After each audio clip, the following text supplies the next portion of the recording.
What? That is so weird. I'm sorry. why we Maybe do I'm the weird episodes. one here, I guess we but got our hook. people need to let us know if this is normal or not. Please send us a DM because Man, that's hilarious. I'm so curious. Hi there, you're listening to the Kingdom Sexuality podcast. We're Alana, Kyle, and Tira, friends who have a heart for intimacy and long to uncover God's truth and design for sexual freedom within marriage. If you enjoy listening to our episodes or like our content over on Instagram, would you consider leaving a review or subscribing? It really helps. Welcome here. We are back for another episode of the Kingdom Sexuality podcast. I'm Tira, joined by my co-hosts Alana and Kyle. And a special welcome to our patrons who are listening. We love you guys. You are the ones who support our show, and we love giving you freebies. And we even do contests once in a while and do extra draws and stuff like that. So you not only get some of our stuff in our store for free, but you also get just random fun stuff. And you get to help pick what episodes we record, and you get to see our hump day positions. It's just a good place to be. So you can head over there to support us at patreon.com/kingdomsexuality.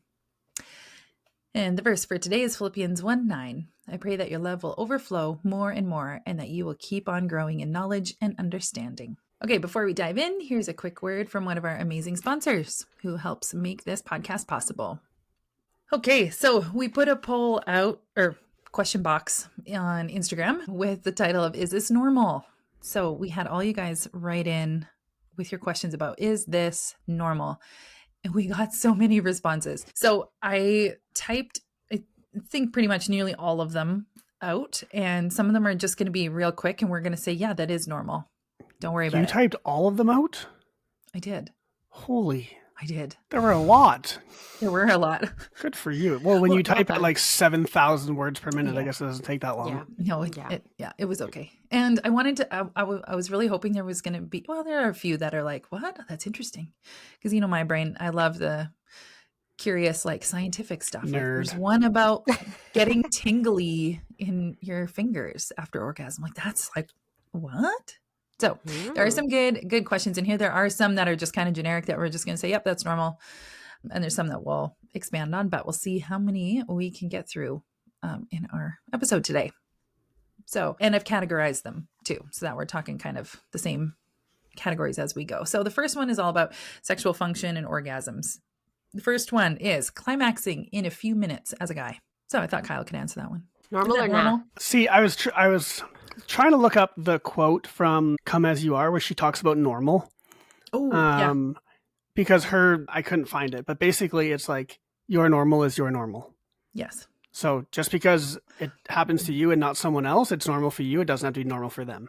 Yeah. So is it normal that a guy climaxes within a few minutes? I mean, yeah, like a lot of guys have premature ejaculation issues, but also if you read the penis book, he talks about how the average amount of intercourse before a guy ejaculates is like 2 to 6 minutes.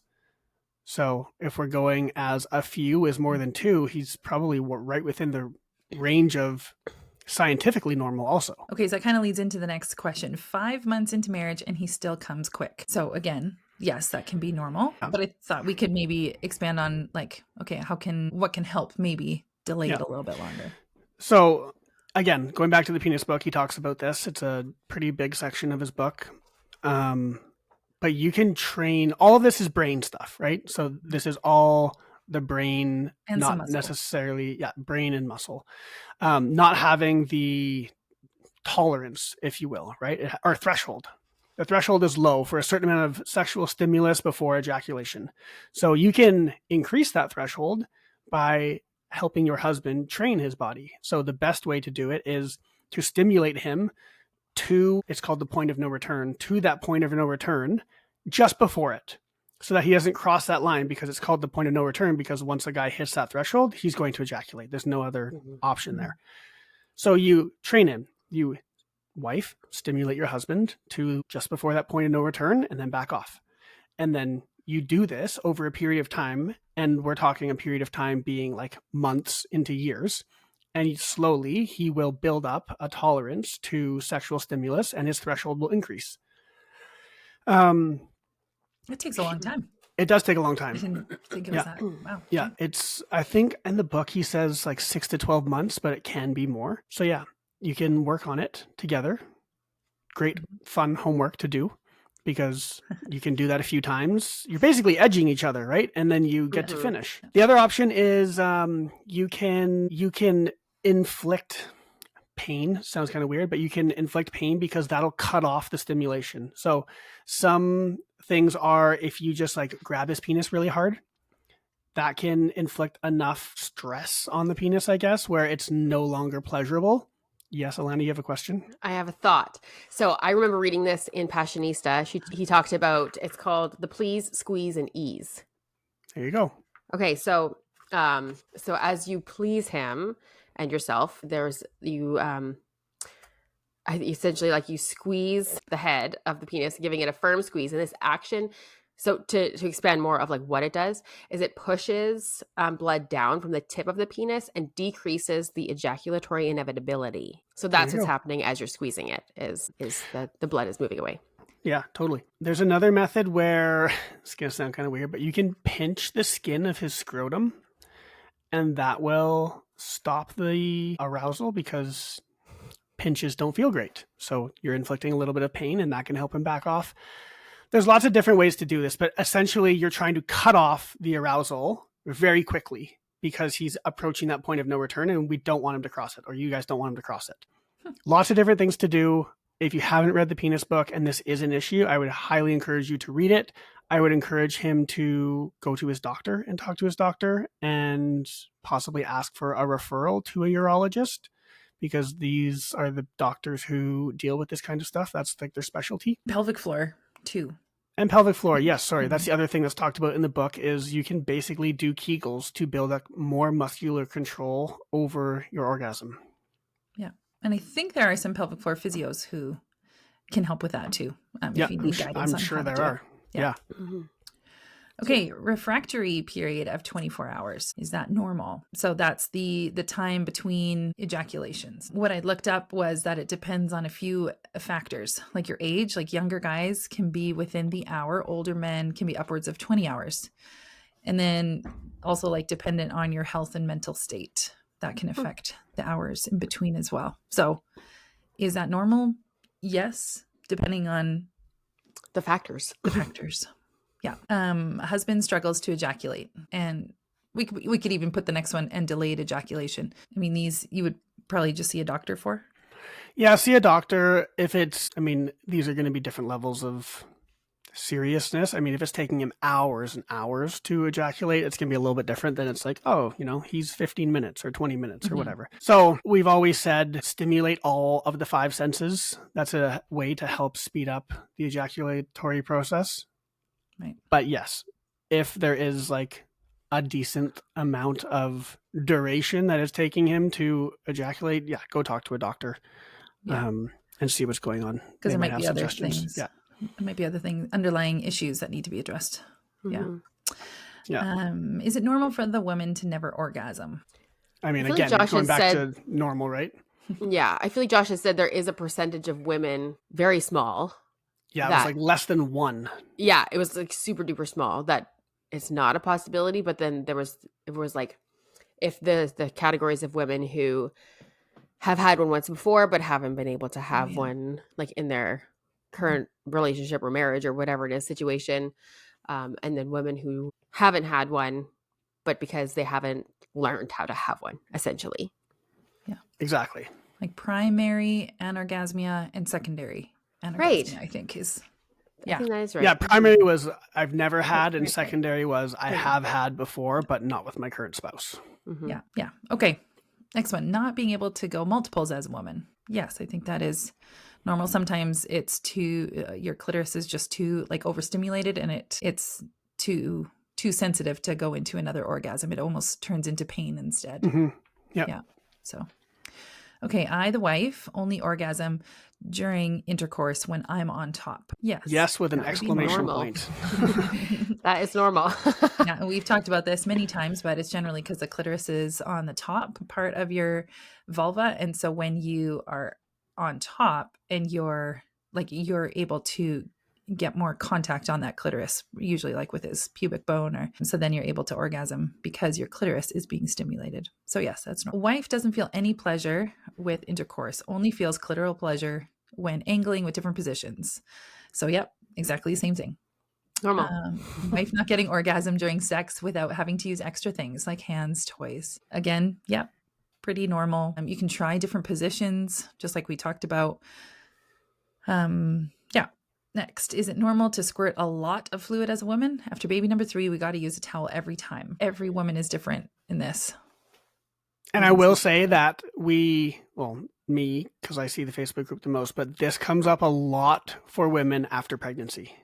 Women who can't or don't squirt before pregnancy, and then after pregnancy, they get back into it. And this is now a thing.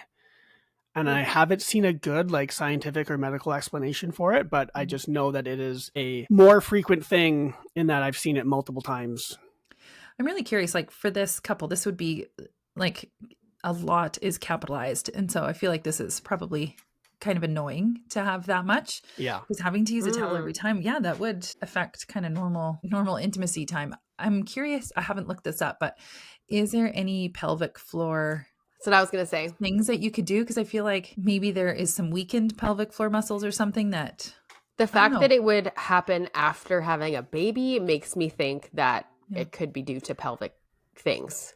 Yeah, I would probably explore going to a pelvic floor physio just to see what they have to say and if they have any tips on how to at least not produce as much. It's not producing fluid, but releasing so much at a time. Yeah. Another squirting. Sorry. I was going to say, like, for those where squirting is an issue, or not issue, but a thing, and you want something to throw down, like splash blankets are kind of like made for this. They're basically sex blankets that are washable and waterproof. So you just throw it down on top of the bed before you guys are going to do your thing and have sex, and it basically absorbs all of the liquid. So lube, whatever, natural lubrication, fluid, and then it might be nice because throw it in the washer. Yeah, because I feel like a towel sometimes you probably like, okay, we got to get up really quick so it doesn't go through. Yeah, soak it through. Exactly. Whereas Exactly. a splash blanket wouldn't do that. Mm-hmm. Okay, another squirting one. Not being able to squirt unless in the shower where I know there won't be mess to clean up. Sounds like a mental thing. That you can control that. Yeah. Yeah. So it probably, is it normal in that lots of other people have that? I'd say you're probably in the minority here. Yeah. Yeah. But normal for you. Yeah. Okay. Next one, crying after orgasm. So yes, we've definitely. I feel like that's normal. Before. It's like a hormonal thing, right? It could be hormones, but it can also be just your sympathetic nervous system coming down after a big event. Yeah. But yeah, it could be the overwhelming euphoric feeling about the connection that you have. And yeah, the hormones play into that. There was an interesting, I didn't write it down here, but there was another thing too, where you can actually get really sad after an orgasm, and that has a certain condition. But I'm pretty sure that's probably not what this one is referring to, like where you actually... Interesting. Yeah. Okay, this one. Is it normal to have pounding headaches during orgasm? And so, yes, this is actually a thing. They're called orgasm headaches. So it's when a person has an orgasm, their blood pressure increases rapidly. This surge in pressure causes blood vessels in the head to dilate quickly, which can trigger sudden, intense headaches in some people. And males are 4 times more likely to get them. And the median age at which they start is around age 39. I only got a few more years. Yeah. So you think because sex is like, normally it's like, oh, I've got a headache, and it's like, have sex because it'll help your headache. No husband's ever said that to his wife before. There are medications to help, so you can go to the doctor. It may still be even worth going to the doctor just to check out, make sure that there aren't any other things going on there, especially with your blood pressure and stuff. Yeah. But yes, this is something that happens. It is, I wouldn't say common, but it is a normal body. More common than being able to control your squirt in the shower. Yes. There you go. All right. Now going into like the pain, discomfort kind of stuff. So we had, I'll just go through them, I guess. Not being able to penetrate because of pain and tightness. Yes. So is that normal? It shouldn't be normal. It is pain common, should not be normal. Yes, common. Yeah, it is common though. So definitely go see a pelvic floor physio or doctor. But usually the pelvic floor physio can help Or go see Jess. I was going to say, and Jess from Yep. Pain Free Intimacy, she's always our number one. She has so many good testimonials. She's a Christian occupational therapist who treats vaginismus, and she herself suffered from it. So she totally understands where you're coming from and everything. So she's probably going to be referenced a lot in these next questions. Okay, next, feeling pain during intercourse occasionally, but without doing anything different or new. So you've heard me talk about this before, but different points in your menstrual cycle, your cervix is at different positions, and so it can hurt in certain times of the month. So kind of track your cycle and see at which point things are more painful. It's usually kind of 2 weeks before your period starts when things go a little bit more uncomfortable. Tira, what's the best way to track my cycle? Says Well, the Kyle, wife I'm that's glad you listening. Honestly, for this particular thing, you don't even need to. It's literally just 2 weeks before your period. So however you want to write that down on your phone calendar or whatever. But if you're wanting to actually see what's happening in your cycle, you can use something like Temp Drop, which measures your temperature, because temperature, after you ovulate, your temperature slightly goes up. So you're able to see when you ovulate, and it's after ovulation to your period when things can be a little bit painful or not as enjoyable, not as lubed. So yeah, if you know what your cycle is doing, you know where it's at, then you can better be informed about what sex is going to be like. So you might know that, okay, now we need to do positions that are not as deep, or you might need more lube at this point and stuff like that. So it's really helpful to know where you are in your cycle to go with along with your sex life.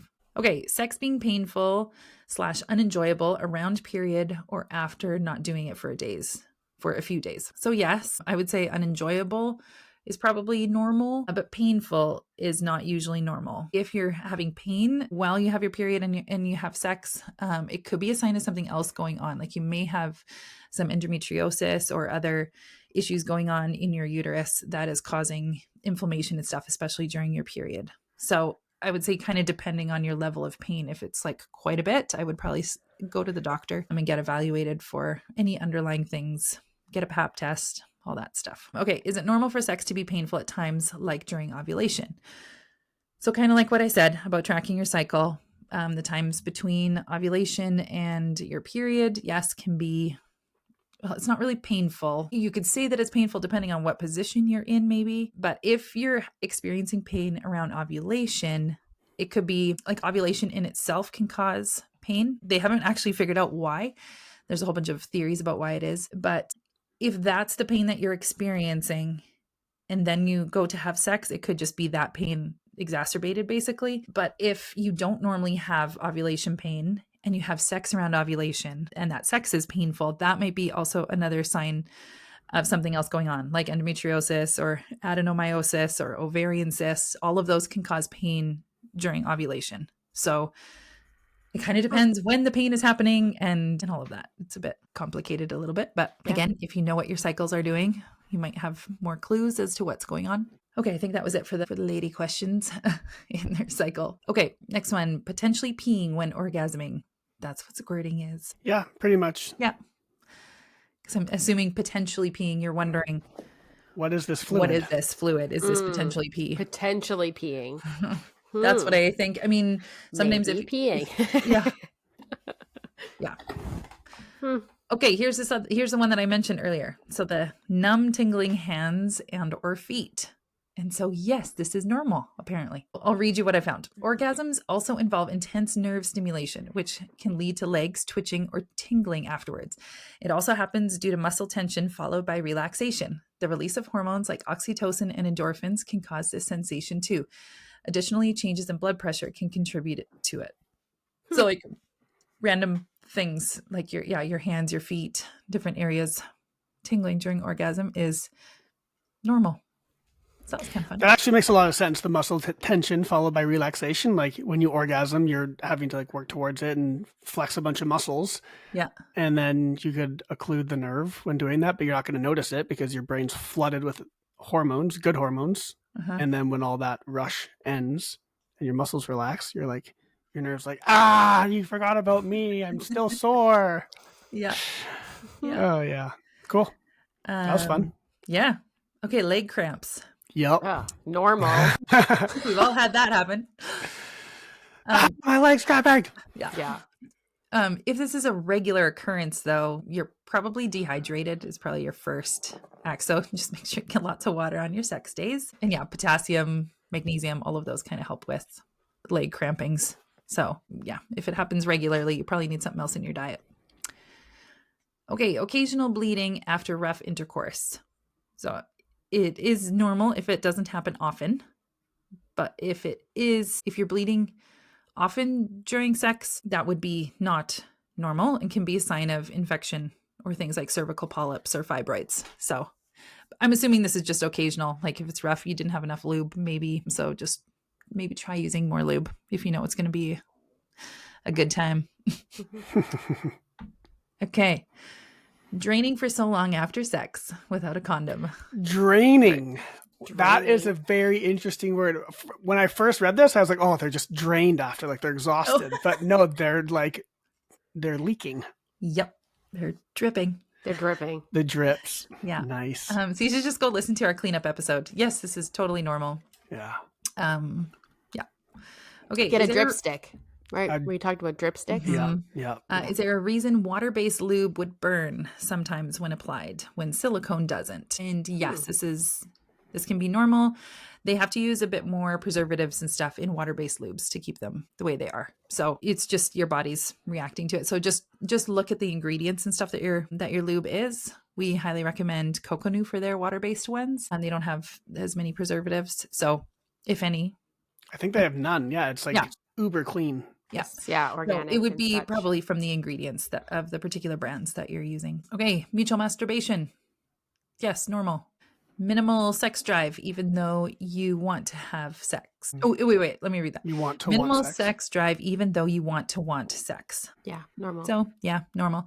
We would suggest reading, if your wife, reading Awake in Love by Ruth Buzitz and Better Sex Through Mindfulness by Dr. Lori Brotto. Both of those will help address that. I love how none of us know how to pronounce her last name still. It's just like... Beezus. Is that what it is? Beezus? Beezus? So it rhymes with Jesus. Okay. Nice. I'm pretty sure that's how she said it in our episode. We'll have to go back and listen. Okay. All right. Jesus. Sorry. Like how you did the word association right away for yourself. That is how I have to do it. Otherwise, because obviously the spelling of it does not help me. Yeah. If you guys are listening and wondering, it's spelled Buezis or Zis for y'all down south. Beezus. Okay. Jeff Bezos. I don't know. All right. Is it normal? Depression causing low libido? Unfortunately, yes. Mm-hmm. Yeah. And some antidepressants also can cause low libido too. Yeah. Yeah. What a ripoff. Okay. Next category, fluids and hygiene and cleanup. So is it normal to be grossed out by sexual body fluids? I think that's probably. normal. Yep. Yeah. I mean, you don't really have a choice though. Yeah. No. Like you want to have sex, there's going to be some fluids involved. Yep. The cleanup afterwards. You bet. Yeah, it's normal to have clean cleanup. up. I really hope you all clean up after you have sex. If you don't, that's not normal. So Okay, I like this one. It just says socks? Question. I'm assuming socks are normal. Yep. Apparently, the ability to have an orgasm increases when you are wearing socks. I am all on team socks. I know so many of you think I'm weird, but I'm team socks all the way. Yeah. It was in was it Come As You Are? They did studies like of women wearing socks and then try to achieve an orgasm and then not wearing socks. And those who were wearing socks had the higher ability to orgasm, but they were thinking it was due to like the warmth and comfort or something, wasn't it? Yeah, like body temperature and is it normal to shower after each time having sex? Yep. Well, I don't say it's normal to shower every time. I mean, it's normal. People do it, but I'm saying like not everyone is showering every time after they have sex, right? Or before. Yeah. Like some people you don't need to. No, some people shower before sex every single time. And I'm like, it's a lot of work to get ready for sex. Yeah. Yes. Yeah. But I think like there's nothing. Yeah. There's nothing wrong with it. There's nothing wrong. No, of course. Yeah. Okay. Using towels to go on top of sheets. Yep. Splash blanket. Yeah. It's pretty normal. Does anyone use a shirt for cleanup? My wife walks like a penguin to the bathroom after. No, that's what tissues are for. Hey, Whatever lots of works. people have like a sex shirt or a sex towel. Why a shirt? Because sometimes that's all that's close. Yeah. Or That's if all you've- that you have is that the shirt came off. You're not in a Uh-huh. normal spot. You don't have your tissue or your towel nearby. Rookies. You should see Alana's face. It's just like, what? Don't wreck a shirt. It's not It risk. just You goes in can the wash wash. it. Well, I know, but Okay, washing hands before starting. I've dealt with so many infections, so we take hygiene seriously. I don't think I've ever thought to do this. I I have thought about this a lot, and I have a clean hand job, so I'm good. But I'm thinking about all my Hand friends. job. You like that? Nice. I have a lot of friends in the trades, and I'm like, yeah, if I was a wife, I'd for sure make my husband wash his hands before we do anything. Like, I wouldn't want any of that going in there. Yeah, I suppose. Yeah. Yeah. So yeah, me and both your husbands have clean hand jobs, so yeah. it's not something we have to worry about. Clean hand jobs. Okay, the sounds, the smells, and the having to shower after, not just using a towel. You Yeah, don't we have talked to about it. shower after. Okay. No, you Well, don't. we talked about this. No. But the sounds and the smells, we actually, if you're a newlywed, we cover that in one of our, I think it's the newlywed, no, wedding night guide. We talk about what if it sounds funny, what if it smells funny, Oh, yeah. and how to deal with that. Mhm. Okay, here's a fun one. Is popping each other's pimples after sex normal in other Oh people's my sex lives? goodness! Why does it have to be after sex? Like, I yes, tell we you. do that in general, but not like, oh, after Specifically. sex. Oh, speak roll for over, I need to- yourself. You do this? No, I'm saying you say, well, we do that in general, but no, we don't pop each other's pimples in general. What? What if you have a pimple on your back and you can't reach it? Then you don't know you have And it. you just leave it, and it'll go away in a few days. Guys, no way. Do you know how much bacteria is in a pimple? You pop that, all that bacteria goes on the rest of your face, and then you get more pimples. Just On your let it face? Oh, I don't, not on my face. anywhere, right? Just Oh. let it do its thing, dry up, and go away. Don't touch it, guys. Stop touching your pimples. I'll relay this to Weirdos. Jeff. Jeff's like, here, pop this pimple. That's, yeah. Yeah, no, I don't think I've ever. Yeah, I've never popped This is my wife's weird. pimples You guys- ever, No. and she's never popped mine. So yeah, don't speak for us, you weirdo. What? That is so weird. I'm sorry. Why we Maybe do I'm the weird episode. one here, I guess we but got our hook. people need to let us know if this is normal or not. Please send us a DM because Man. That's hilarious. I'm so curious. Live Oh my on goodness. air, I'm putting out a poll on Instagram. Do you I need and to your know. spouse pop each other's pimples? This Hopefully is, we'll have- I'm really I'll hoping I, report back by the end of the episode to see what the poll is at. please. Okay. Okay, now we're switching gears into drives. Drive differences. Is it normal to be the higher drive female? Yes, normal. You should go listen to episode 230 called The Higher Drive Wife. There's more higher drive wives than you think, probably. Okay, for the husband to have a lower drive than the wife. Again. Oh, and this person says, I always hear the opposite. Yeah. Why did I say episode? Oh, yes, we have an episode that by the time this one airs, that one will have aired, called The Lower Drive Husband. So you can I probably almost posted, do you and your spouse poo each other's pimples? Oh boy. Okay. Missed it. I'm so curious what that's going to Okay. say. Yeah. It's live. We'll see what it is in the Okay. next 10 I minutes or gotta go so. vote. I'll go vote.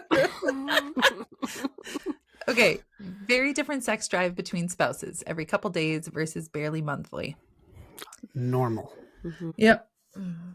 Only desiring during ovulation phase each month. Yes, that is Yeah, I normal. feel like that's also normal. That's when, right before ovulation is when all of our female hormones make wanting to have sex good. Like it's trying to get you pregnant. So yes. Why did you use a picture of me for the pimple popping thing? I just, Jeez that's the only Louise. one I had. That's the first one I had in my thing that was available. So just used it. Oh my goodness gracious. Okay. Ah. All right, next one. Having sex 4 times a week, question mark, when you have 3 kids in elementary school. Round of applause. Yep. Yeah, go for it. Yep. Going for 6 weeks with no intimacy. Okay, so normal in the fact that you're probably not the only couple that has been 6 weeks between sex. Not normal in that it should probably be more frequent than that. Yeah. If you're okay with that, that might Yeah. be fine. If you're not okay with that, then have a conversation. And yeah. The stats in America, the stats in America are that couples have sex 58 times a year, so just over once a week. And then our data from our followers is that most of them are having it just over 2 times a week. So some numbers if you want to see how normal you are compared to everyone else. But again, you're normal. If you guys are both okay with where you're at, that is totally good to be normal for you. You don't have to be like, oh no, we're not normal. We need to start having sex more. No, you don't. 100%. You can totally keep at whatever rate you are both enjoying it at. Yeah, 100%. Okay, having week-long dry spells while raising a toddler. Yep. Yeah. Normal. 100% normal. Having sex 1 to 2 times a month because we're so busy with ministry, work, and too tired. Plus co-sleeping baby and toddler. Normal and no comment. We are generally of the team of kids not being in your bed because it's hard to prioritize intimacy with that. Yeah. But we get it. Not everybody can do that, and to each their own, and you're going to be out of the season at some point. So, there's a end to it. And you should maybe go listen to our prioritizing intimacy episode that came out recently, because it might give you some good habits to incorporate to help bring that number up a little bit. And our intimacy when you have small kids episode. Yeah. Yeah. Okay. This one just said drought. Been there. I'm assuming Just like a dry spell. dry spell. Yeah. Yeah, go to listen to Sex slump. Getting Out of a Sex Slump. Yeah. Yeah. Yeah. Next one is consistency. LOL. Commit to a routine. Schedule sex. Go for the once every X amount of days routine. See how that works. Yeah. Oh, look at that. Okay. First word of the next section, routine. Routines. Okay. Routines. Is it normal to do the same thing redundantly? Yes. And then the next one is doing the same positions over and over again. Next one is not knowing what position to do, so you just do the same position every time. Next one, we stick to our 2 tried and true positions because we don't like others as much. This is proof Next that this one is normal. Yeah, exactly. Is only wanting to do the same routine position where foreplay normal. Next one, to enjoy the mundane vanilla day-to-day sex routine more than trying to spice it up. Okay, so all of those are all the same question. Apparently, Proof. yes, it is normal. Yes, totally normal. Because you guys, you've been married for a certain amount of time and now you know what you like. So you're going to go back to the thing that you know is a thing that you like. And yes, of course, that's normal. You're going to naturally go towards the thing that gives pleasure. Yep. And if you're wanting to spice it up and your spouse isn't, have a talk with them. Get on the same, understand each other. Why does one want to keep it the same? Why does one want to spice it up? And how can you compromise? Meet in the middle. And we have a million resources for you guys to spice it up. Yep. Episodes, sex challenges, free guides, tons of stuff. Next one, quickies all the time. Yeah, that can be normal. Sure, if that works. I would say it's probably in your season of life. Yeah. If you're okay with it, if you're both okay with it and that's good, then yeah. If you want to change it, have a conversation. Next one is not being able to do quickies. Yes. Yes, that is normal. Yeah, it's not for everybody. Especially for the wife, where usually she takes longer to achieve orgasm. This is where a toy can be helpful. Yeah. Sex vacation. Get away for tons of sex. Is that normal for people to have Sounds sex great. vacations? Yeah. That would be cool if it was more normal. Yeah. Where are you going? Yeah. I'm just going on a sex vacation. Yeah. Just so normalized.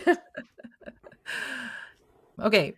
Go a while with no sex and then have it every day for days in a row. Yep. To just bust up laughing when things don't go right. Yes. Totally. 100%. That is a sign of a healthy sex life right there. Mm-hmm. Yeah. To not get defensive or embarrassed. Just laugh about it. Love it. Yeah. Yep. And with pretty much every Q&A type thing we have butt stuff coming up. So anal, as Christians, my husband wants it, but I feel weird about it. Next one is anal sex and butt plugs. Next one is my husband is obsessed with wanting to have anal sex. It's not my thing. Next one is butt stuff. So this one always comes up. Didn't we just do an episode where we talked about this? Is what's not allowed in the bedroom. We talked about this. Yeah. Yeah. So go listen to that one. It's normal in that you can do it and it's okay to enjoy it. Yep. It's also okay to not do it or not enjoy it. Yeah. Just communicate. And choking, because we love to do it, and BDSM. Go for it. Yep. They're both in that same category. If you're both consensual, happy about it, you're liking it, especially this person said, because we love to do it, then yeah. Dressing hubby in lingerie for fun. Yep, if that's fun, totally.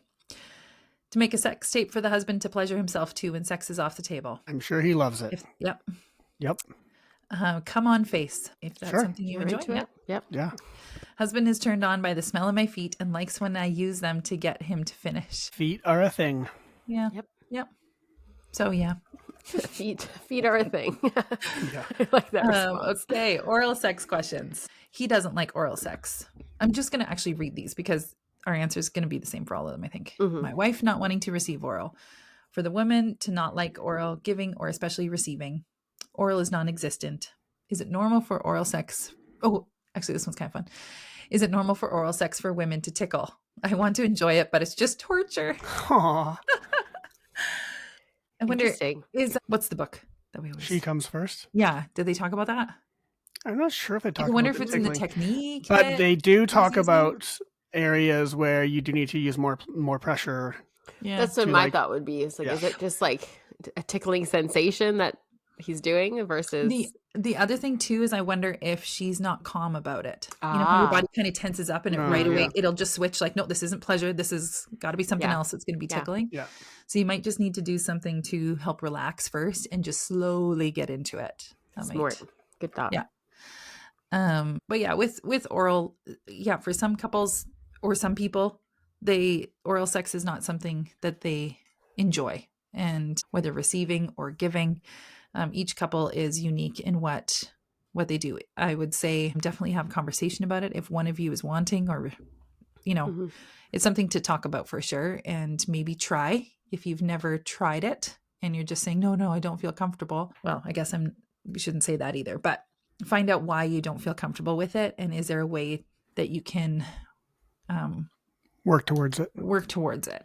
Yeah. And I'll say too that like when wives don't want to receive oral or they don't like oral, or like there's one the refused to receive oral even though she had before partners, sometimes it's that it just doesn't feel good, guys. And that's not any really fault of your own, because most guys are never taught anything about this or how to do it. Mhm. So get the book, She Comes First, and have a conversation with your wife about her letting you practice to get better at it, to make it pleasurable for her. Because once something is pleasurable, it's going to be pretty rare that they're going to say no to the pleasurable thing. So sometimes, guys, it's just a confidence thing. Sometimes it's a lack of knowledge thing. So I highly, highly, highly recommend the book, She Comes First. And yeah, there. If you're on YouTube, Alana's got it. It's a big papaya on the front. Yeah. And get better at it. Like, if hopefully your wife is on board and letting you practice. And at the end of the book, there's what does he call them, Alana? Are they game plans? If you go to the table of contents at the front, I think there's a chapter. I think it's called game plans or playbooks. I think it's playbooks. Oh. And he gives you like some step by steps, like, hey, do this many times, this many times, and then you can just like memorize one and then try it. She's reading. She's finding it. I'm trying to find it. I don't see it. It must be at the end, then not in the table of contents. There's like a routine template. Oh, maybe that's it. Oh no, that's just like a template for you to put in your own thing. It's just like in the appendices. While they're looking that up, there was another one. Feel like I have to shower before hubs can give me oral.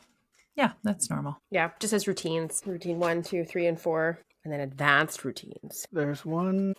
It's handy. So I'm thinking that maybe this is where we end off on our question on the this is normal. Oh yeah, it's just routines. You're right. Okay. We do have quite a few left. We might move some of them into another Q&A episode down the road. So let's just do a part 2. Is this normal part 1? Is this normal part 2? So we got enough here to go. We got enough, definitely. Mhm. Yeah. To go for another episode. Okay, so this wraps up our part 1, and you're going to have to stay tuned to part 2 to find out about the pimple popping. You're on a cliffhanger. No, don't say anything. They have to listen to episode 2. They have to wait a week. We said that they could. Okay. We can give the preliminary results now. And then we'll give the final results next. Okay, so it's been live for 12 minutes. Uh-huh. 51% yes, 49% no. Guys, It's only 12 minutes, guys. We got lots of time. We have 23 hours and 48 minutes left. To flip everyone the script. listening is like, come on, Kyle and Tira. How have you not ever done this with your spouses before? Someone sent us a DM and said, no, but I wish he would let me. Man, Okay. y'all are weird. Yeah. No. Okay, let me close us in prayer and we'll get to part 2. Lord Jesus, thank you for our bodies and how you designed everybody so unique and how each marriage is unique. And I pray for everyone listening, thinking, am I normal? Is this normal? Lord, that they would feel validated, that they would feel like they are loved and known, and that they have value. Lord, I pray that followers listening will have had a fun time listening to us chat, and that they will feel encouraged today. Amen. Amen.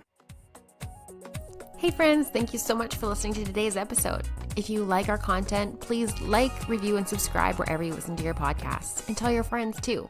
Thanks so much for journeying with us today as we tackled the hard questions and dive deep into godly intimacy. Make sure you follow us on Instagram to see more of our content, and check the show notes for any links we might have mentioned in today's episode. We're so grateful to be on this journey with you, and we can't wait to see you in the next episode.